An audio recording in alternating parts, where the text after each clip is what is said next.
Well, welcome to the Startup Espresso. I'm Hall T. Martin, the host of the show, where we talk about raising funding for your startup and the time it takes to have an espresso. I hope you enjoy this episode.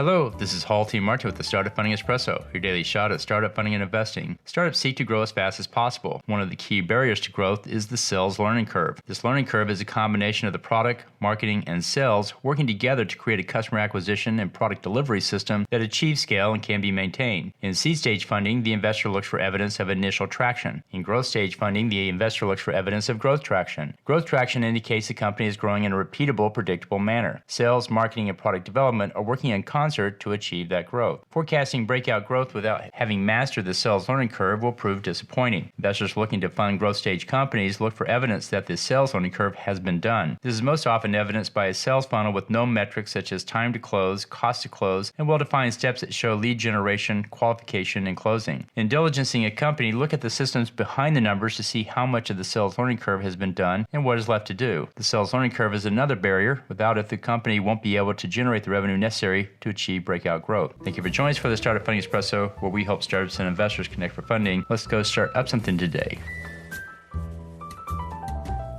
Hall T. Martin is the director of Investor Connect, which is a 501c3 nonprofit dedicated to the education of investors for early stage funding. All opinions expressed by Hall and podcast guests are solely their own opinions and do not reflect the opinion of Investor Connect. This podcast is for informational purposes only and should not be relied upon as a basis for investment decisions.